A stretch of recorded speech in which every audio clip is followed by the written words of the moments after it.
Welcome back to our next session. I'm Joshua Shanes. I just spoke. I think you know who I am. We are now at Geopolitical Boundaries and Changing Identities. I'll introduce our speakers in a moment.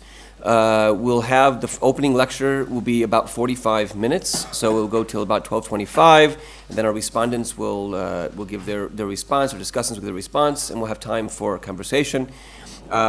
Just to make an announcement now, our dear Professor Israel Bartal has to leave at 12:30. I think he's teaching at Hebrew University, close enough. So he'll respond first. He's not leaving because he's offended by anything François or anyone else said. He might be offended, but if so, it's not connected to his leaving.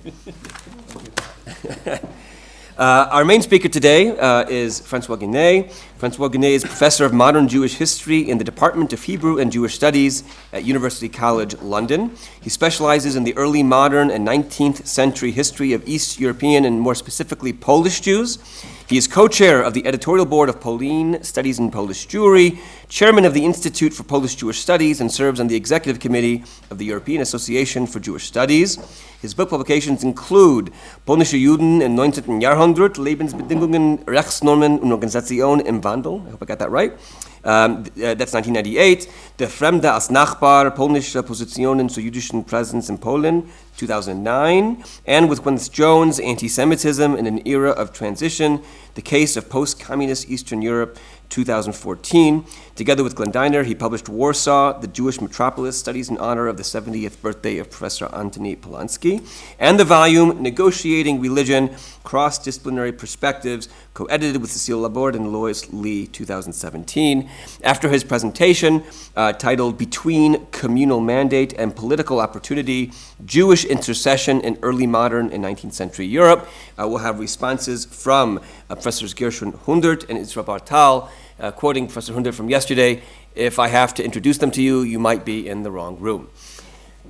Please, François. Thank you, Josh. And thank you to the organizers of this conference to inviting me something like 10 years ago to the conference, which has gone through various permutations. And I should explain that originally my talk was planned not to be part of the Galicia Bukovina part, but rather the second part of the long event, which was originally planned. So what I did in order to get something Galician into my talk is to talk about a Galician case of blood libel, of a ritual murder accusation, and then speak about Stadlanut in the context of another blood libel which took place a few years earlier. So, but before I start, I would like to introduce two new publications which have something to do with Galicia. Namely, first, Pauline Volume 34, which was just published and which has obviously a number of chapters which resonate with Galicia, which resonate with Małopolska before the petitions, and also with Galicia after the petitions, most notably two chapters by Hanna Korzyńska-Witt about Jews in the Council of Kraków, and Łukasz Sroka about the Jews in the City Council of Lviv. So a very significant Galician part in that volume, which also, as you can see, looks really pretty. And secondly, a 723 pages volume, Sources on Jewish Self-Government in the Polish Lands, from its inception to the present, originally devised by Professor Jerzy Tomaszewski and myself, which has obviously a very rich material about Małopolska and the territories which would later form Galicia and Lodomeria, including in the former case a very important chapter by Adam Teller about the emergence and diversification of Jewish self-government in the Polish-Lithuanian Commonwealth. It is the largest and most significant chapter because it is really the period, the early modern period, when Jewish self-government becomes what it is known for and has been of such tremendous impact on Eastern European Jewish history and Jewish history more generally.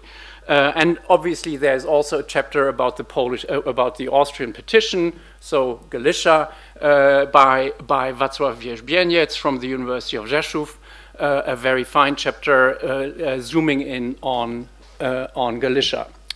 So what I'm going to do is to speak about the ritual murder accusation in Galicia, or no, not yet Galicia, in still Małopolska, still the Polish-Lithuanian Rzeczpospolita, because it was between the first and the second petition, and then moving back in time to speak about another case. So first, ritual murder accusation in Olkusz in 1887, and as you will have seen from the cover title page of my presentation, I will mostly stay in the 18th century, but I look forward to engaging with Israel Bartal and maybe Gershon Hunder to think about the transition to the 19th century, which is obviously of great relevance, as will be evident. Okay, part one, ritual murder accusation in Olkusz, 1787. I would like to begin my reflections with a brief discussion of one of the latest ritual murder accusations in the Polish-Lithuanian Commonwealth, which occurred in 1787 in the Galician town of Olkusz, around 30 kilometers to the northwest from Kraków. We know most about this case from the recollections of Stanisław Wojcicki, a local aristocrat who closely followed the investigations against the Jewish attacker of a Christian girl and the ensuing accusations against the members of the Olkusz Jewish Community Board, the Kahal. The account is embedded in a reflection about the attempts of Stanisław August Poniatowski, the last Polish king, to save the independence of the Commonwealth. The first petition had just taken place, through negotiations with Empress Catherine the Great of Russia during her travels in the Kherson province. And obviously, it is totally abstract to think about Kherson in the 18th century when we read the news, what is happening there today. After his return to Poland, the king came to Kraków, where Wojcicki is introduced to the monarch. A day after a ball hosted for the king by the local merchants in the famous Sukienice, Eliasz Wojcicki, the author's uncle, and also starosta of Kraków, asks him, Stanisław Wojcicki, to follow him to a private audience with the king. And I quote, "This is about this horrid matter with the Jews, piekielna sprawa z Żydami. The king knows you are pushing the issues and wants to talk to you." I understand, I thought so. What do you think? That they, the Jews, have already seen him. Że i tam już trafili. It is only at this juncture in the account that the reader learns what the horrid matter is about. The attack by a Jew on a Christian girl who fell victim to here I quote, fell victim to a Jewish superstition known since many centuries, end quote. The instigator of the attack is defined as a learned Jew, jakiś Żyd Morejny, who asked the girl on the Olkusz market to bring a letter to a nearby town, Bolesław, paying her 10 groszy. In the middle of the forest, he explains, a Jew attacked her and tries to cut her throat with a kosher knife, but the glass beads of a rosary worn around the neck protected the young girl's life. The girl is saved by a wagoner passing the spot who heard her screaming, and the Jew leaves a tin bowl to collect the blood, the knife and his cap behind, which the rescuer gives to the authorities in Olkusz. I quote, immediately examined by the Olkusz magistrate, the attacker confessed to have accepted 24 ducats offered by the Olkusz Kahal to commit the crime, that the rabbi, Szkolnik, ambiguous term at this time, the rabbi had given him the tin bowl and the slaughterer, the shochet, the knife. The Olkusz magistrate immediately arrested the local Jewish leadership, who however denied all charges. The author goes on to describe how the entire Jewish community of Olkusz, and I quote, laid siege to the prison and talked to the attacker and convinced him that by implicating the elders of the Kahal, he would not reduce his guilt, as he was almost caught in the act, but only cause their death, the Kahal elders' death.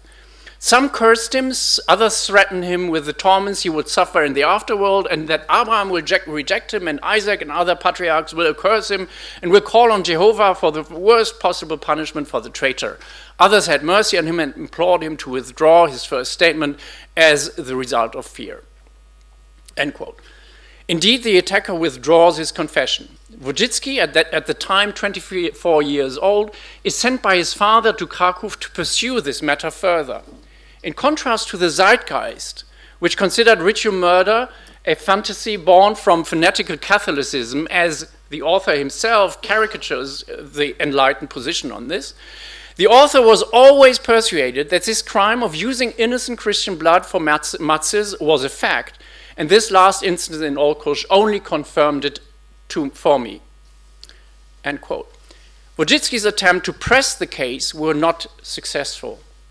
He says, Jewish gold and protection triumphed, as all the members of the Kahal were exonerated and freed, and only the attacker was sentenced to death. End quote. He objected to the ruling and asked a solicitor to draft an objection. And then comes the really important part of this account, and I quote: "One day I was sitting at home, and I hear steps on the back stairs, and in walk the very Kahal elders from Olkusz, each of them carrying something underneath their coat. Throwing themselves to my feet, they asked me not to pursue the matter further and withdraw my objection, and to convince me more effectively, point to the sacks in their hand. Carried away by anger, I pushed them out of the room and down the stairs, instead of calmly having them arrested with their money. They flew down like pears, gruszki. One sack burst and out flew the coins, and before they could pick them up, I called my servants to witness the facts that the Kahal elders had come to bribe me." Wojcicki, in his memoir, assumed that the members of the Kahal had seen high-ranking members of the royal court and indeed found protection, leading to his summoning by the king during his visit in Krakow. Stanislaw August Poniatowski expressed his surprise, and this is a real audience which takes place. Stanislaw August Poniatowski expressed his surprise that Wojcicki, quote, "still believes in these medieval fairy tales that Jews need Christian blood for their Passover. The understanding of our century has convinced us of the innocence of these victims of resentment, uprzedzenie, and prejudice, przesąd. I thus ask you," Poniatowski to Wojcicki, "I thus ask you not to pursue your objection." In his reply, Wojcicki explained that at least the sect of the Chasidimów, despite this law, crave the blood of Christian children for their rituals. End quote, but yielded to royal pressure and did not pursue the objection any further.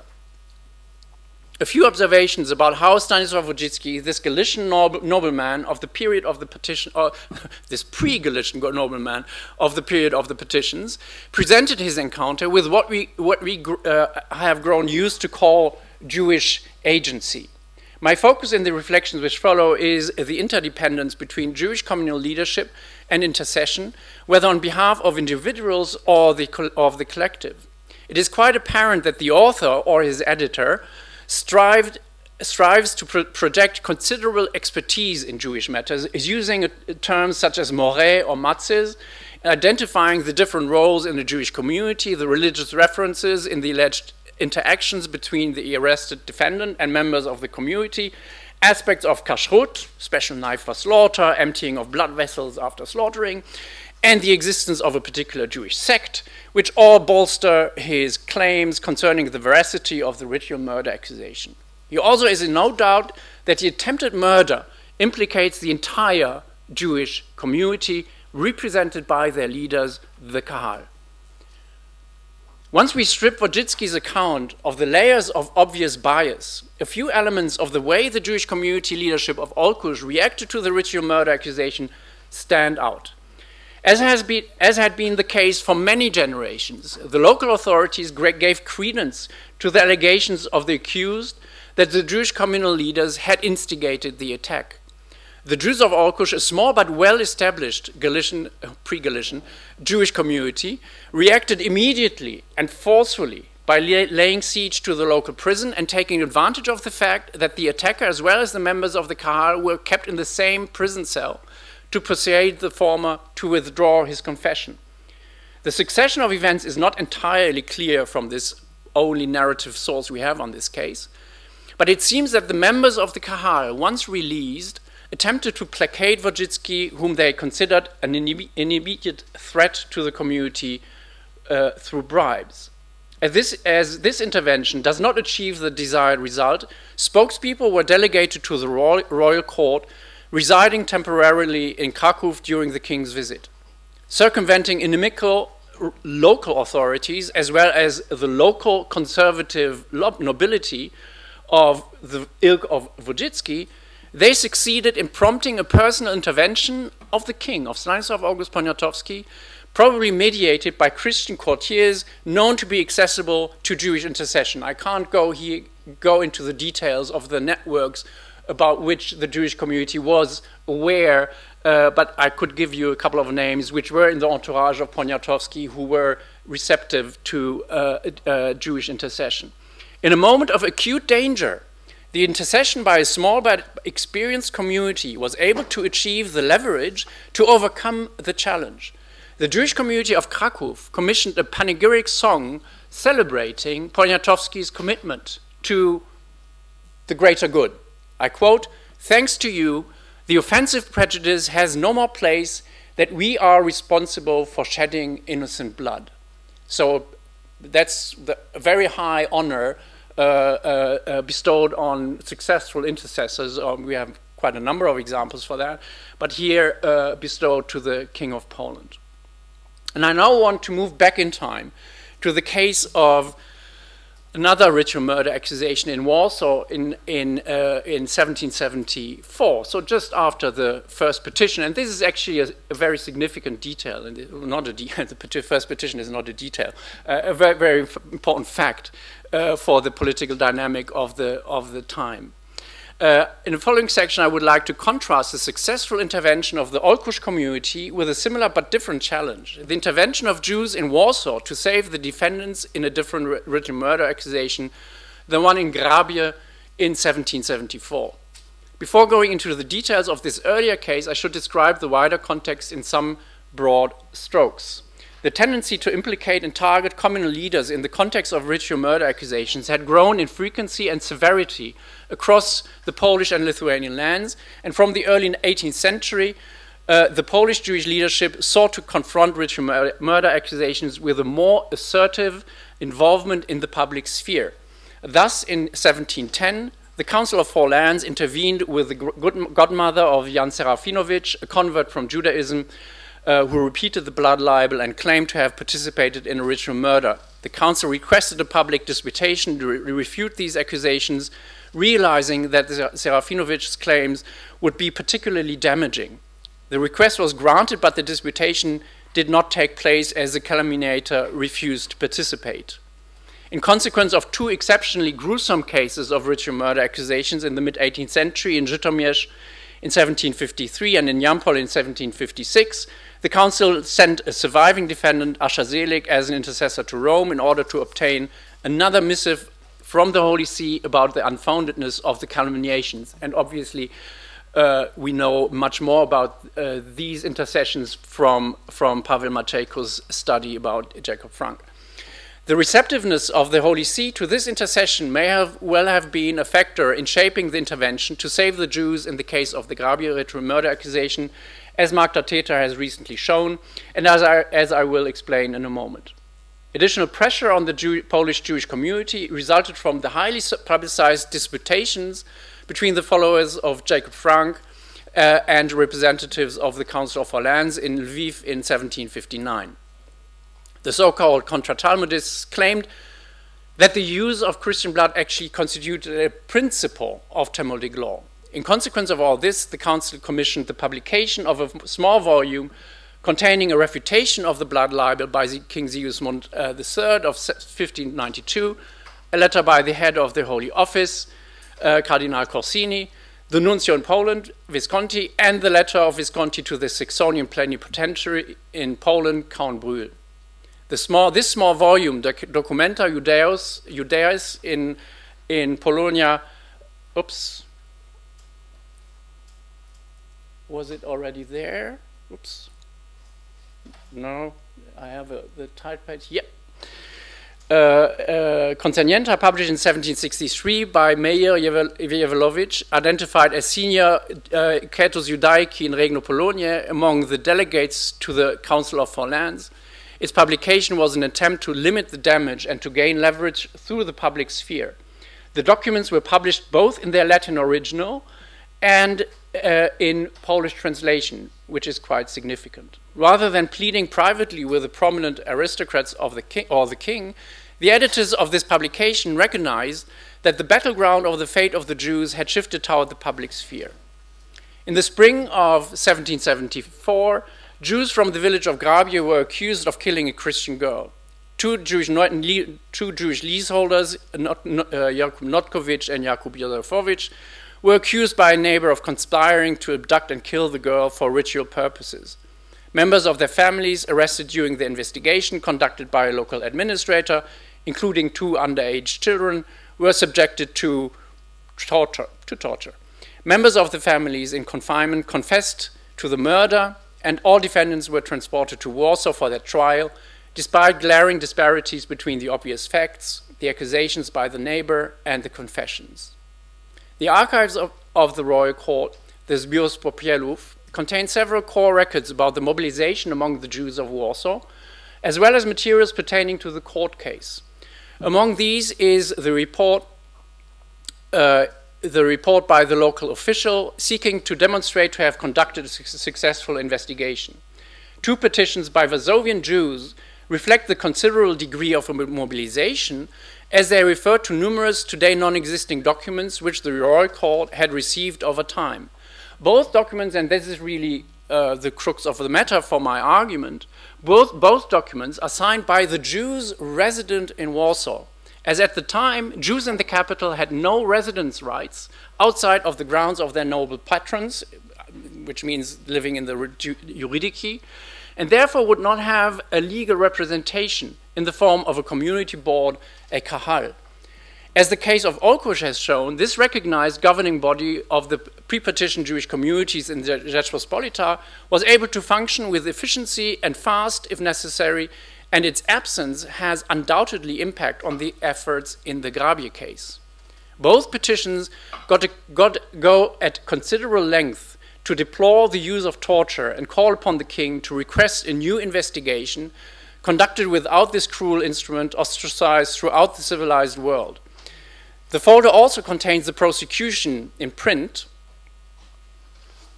in an extremely aggressive accusation against the Jews as enemies of the Christians, repeating the theological common sense of parts of the Christian clergy of the time, including citations from Serafinovich's defamations of 1710. So a document in 1774 quotes Serafinovich of 1710. It is a remarkable document of an attempt of judicial murder, culminating in its last paragraph in a call on the judges to subject the defendants to further torture, explicitly stating permitted by law, as the unnamed prosecutor emphasized. The plea of the defense is not included in the folder, however preserved in 2 identical printed copies in the Czartoryski library in Krakow, indicating that efforts were made to disseminate this document widely. Regrettably, the author of this remarkable crystal clear demonstration of the innocence of the defendants is not named. It demonstrated the contradictions in the accusation itself, including the fact that the date of the murder was past the date of Passover, the Jewish holiday the blood of the abducted girl was allegedly needed for. In contrast to the widely held beliefs surrounding ritual murder, the dead child had no exterior injuries and had not lost blood. The author also demonstrated the incompatibility of a ritual murder with Jewish traditions and law, quoting the Documental Concernienta, quoted from of 1763, at length. The plea of the defense concludes with a long argument against torture, again, as did both preserved petitions of Warsaw Jews. It is based on citations from Cicero to Hugo Grotius that they argue against this investigation. This plea was thus based on a thorough historical documentation. The sentence is included in the folder as well. It was handed down in June, on June 20th, 1775, with the defendants in arrest since more than a year. It cleared the defendants from the accusation of ritual murder, concurring entirely with the reasoning of the plea of the defense. While it stopped short of accusing the local administrator and the prosecutor of obstruction of justice, it explicitly rejected the evidence provided using torture and set the defendants free. The presiding judge was Bishop Andrzej Młodziejowski, one of the most fascinating political figures of the period of the petitions of Poland. Ruthlessly pursuing his personal goals to increase political power and wealth, he had been among the most important supporters of Russian influence in Poland, working closely with the Russian ambassador Nikolai Repnin. He was called Machiavelli travesti en abbé at the time. He also was a leading negotiator, and this is an important detail, leading negotiator of the trade agreement between Prussia and Poland and Lithuania, securing wide-ranging Prussian control over Polish economic affairs in the year of the Grabie trial in 1775, which may be of some significance when we will look at the Prussian connection a bit later. And since 1774, Młodziejowski had been an active participant in discussions in the Polish Sejm and Senate, raising the issue of torture triggered by the Grabie case, as well as the case of 6 women accused of witchcraft, subjected to torture and executed in 1774 in the small town of Dobruchów. This conjecture is obviously very, very significant. The leading, and one should add, only legal historian who has looked into the history of the abolition of torture in Poland, Stanisław Waltosz, has pointed out that several high-ranking dignitaries, such as Andrzej Młodziejowski, but also Prince August Żukowski and Ignacy Jakub Masalski, our joint friend, who headed the Komisja Edukacji Narodowej in 1773, were prominent representatives of attempts of enlightened reform to the Rzeczpospolita, but also closely cooperating with the Russian imperial court and thus contributing to the downfall of the Rzeczpospolita. One of the most prominent advocates to abolish torture, and who was also involved in this court case, was Hetman Seweryn Żywuski. While the debates about torture triggered by the Grabie ritual murder accusation and the execution of the alleged witches had not resulted in concrete legislative steps, it was Żywuski who, in 1776, would take up the topic again in an unusually aggressive altercation with King Stanisław August Poniatowski. Before we come to this assembly of the Sejm, we need, however, before we do that, actually, Żywuski was you could have an entire conference about Żywuski. He almost blew up the royal palace because he was doing alchemistic experiments and dabbled in Kabbalah and visiting, for example, a Polish Catholic Kabbalist, Grabianka, trying to learn more about Kabbalah. So he was a really interesting figure. Before we come to this, one more document about the Grabie case. A quite remarkable item in the folder was a humble supplication, and this is really a very important document. A humble supplication dated 24th of April 1774, thus not even a month after the beginning of the Grabie case, and submitted by one Jan Łukasz de Salwert to King Poniatowski.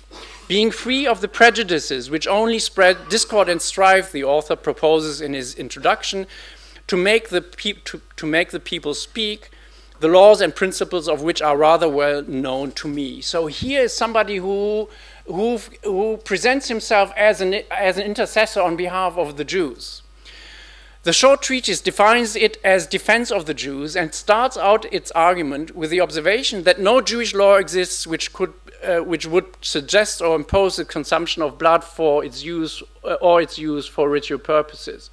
This defense cites Jewish converts to Christianity like Friedenheim, anti-Jewish Christian theologians like Bodenschatz, or the Dutch Hebraist Jan Leusten as authorities on the matter, and again quotes the Documenta Judaeus. De True concludes his defense of the Jews with the following words: I have drafted this defense at the request of the entire Jewish nation of Poland and the Grand Duchy of Lithuania. End quote. The two, who was said to have studied for several years with the Kabbalist Samuel Falk, happened also to be the tutor of King Stanislav August Poniatowski, the very recipient of his defense of the Jews. And this painting in the Łazienki Palace is alleged a portrait of the two. The two was also for many years the tutor of Severin Rzewuski, the one who almost blew up the royal palace. So he was the teacher of two crucial figures in the case. As teacher of the Polish king and a high-ranking aristocrat, the Tour de Savert seems to have left a strong mark on his tutees. His close and long-lasting connection with his co-sponsor of a Masonic lodge, Friedrich Alois of Brühl, former governor of Warsaw, representative of the Saxonian court.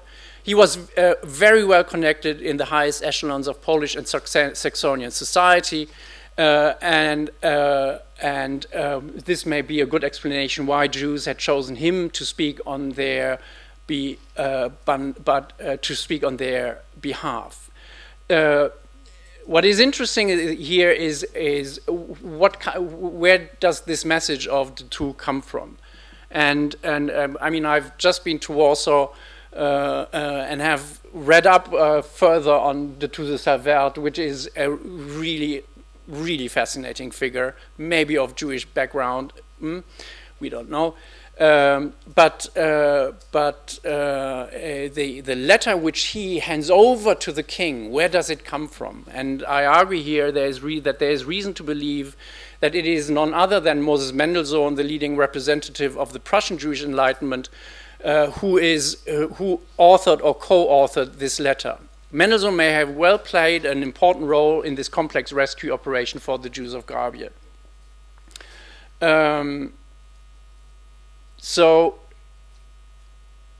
Moses Mendelssohn. In the second edition of Toldot Moshe ben Menachem by Isaac Euchel, the author added an appendix to the biography of Mendelssohn, claiming that our teacher, I quote, "Our teacher annihilated the blood libel which had caused so many victims among the sons of Israel because of the hatred of the priests."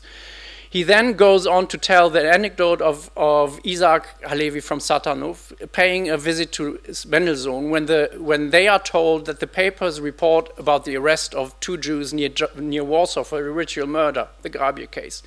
They call on several important members of the Jewish community, including Abraham Strelitz, with whom Mendelssohn had cooperated in 1772 in the matter of the prohibition of the early burial in Mecklenburg. I quote from Eichel: "Together they wrote a letter in French to a Polish prince, embellished with beautiful gems and words." I wonder what the gems are, but in the original it says, "Ve'yichtevu igeret belashon Tzarfat, le sar echad mi sarim Polin." Very interesting formulation.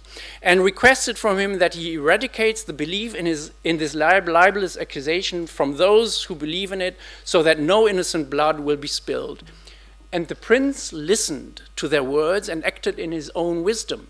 He abolished this calumny and decreed by law that one should never hear again that Jews require blood, and that whoever utters this claim will be punished, end quote. Moses Mendelssohn himself refers in the introduction to his translation of the Vindicia Judaeorum by Manasseh ben Israel to this case, but does not mention any involvement, whereas Alexander Altmann claims that indeed Mendelssohn played a crucial role in the affair, probably based on Euchel's account, and it seems there is so far there is no other direct proof. It is obviously a very tempting hypothesis to propose that the two's letter to Poniatowski was in fact the letter from Berlin. There's no doubt that Mendelssohn's proximity to Freemasons in Berlin and elsewhere, to the close connections between Berlin, Dresden, the big place of Freemasonry in German-speaking territories, and Warsaw, as well as the spiritual and philosophical like-mindedness of these high-ranking progressive Freemasons, make such a hypothesis quite plausible. While the authorities quoted in de Thou's petition are not among works which Mendelssohn had reviewed himself, the way these publications are annotated reveal a careful and routine academic reviewer, which de Thou de Savert himself was not. This is, I mean, it's not so easy to see, but here we have actually a full academic reference with date and place of publication, and publisher. Also, Mendelssohn had reviewed the most important treatise of his time dedicated to the abolition of torture, Beccaria's De Delite Poene.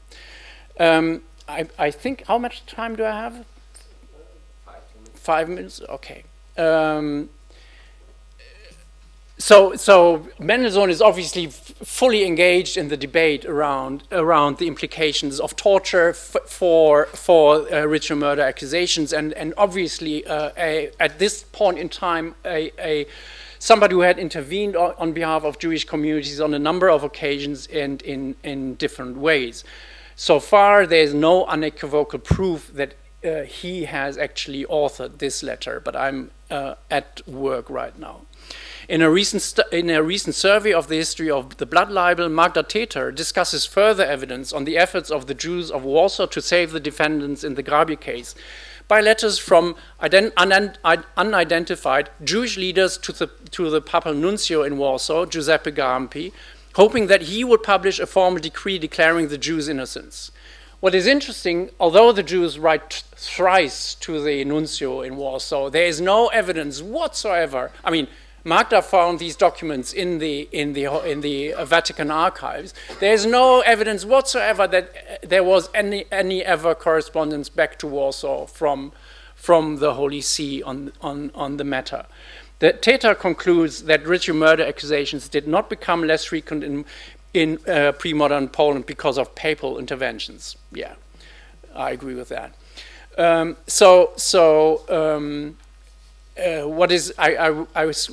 will also skip something, Josh, namely the abolition of torture itself, which would be a major factor in the Jews of Olkusz not being subjected to court torture, because Poland abolishes torture in 1776.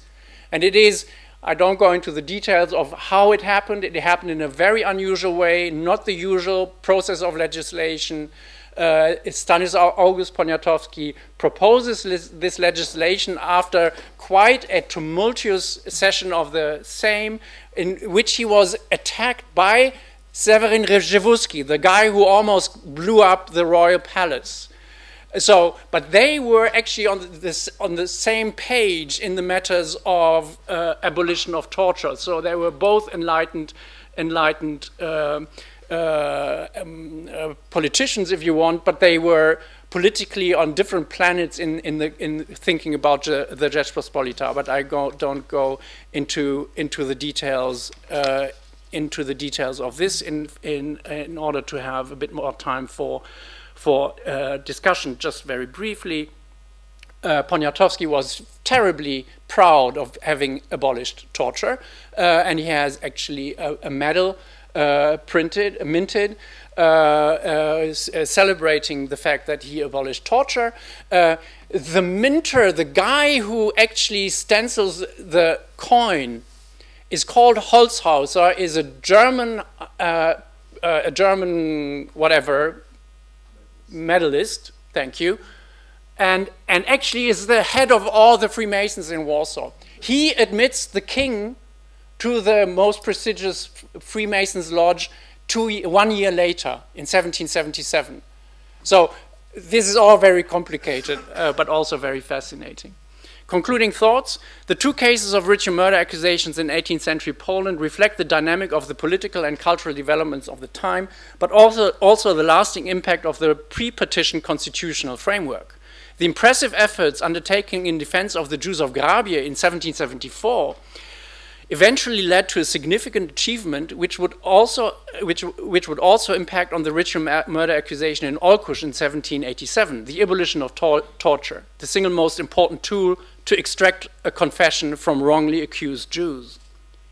It is, however, also evident that the Jewish actors remain anonymous agents, Jews residing in Warsaw, or entire Jewish nation of Poland and the Grand Duchy of Lithuania, as the Dude de Savert puts it in his letter to King Stanislaw August Poniatowski, evidently without a formal mandate of this nation.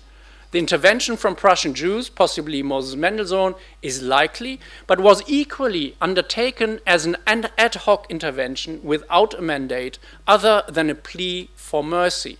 The lack of constitutional and legal status of the Jews residing in Warsaw considerably hampered their ability to act openly.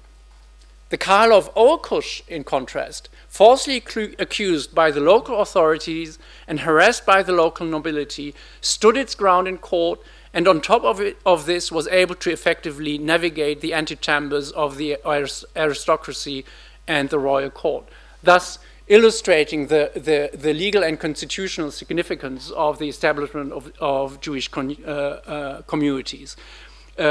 In an ideal world, I would now have transitioned to the last part of my paper, which would reflect on the diversification of intercession in the 19th century, when actually the Kahal is abolished in many places, in Krakow, in the Prussian territories, in the Kingdom of Poland, and there is no more legal representation of political significance. But I think we will speak about that in our discussion. Thank you very much.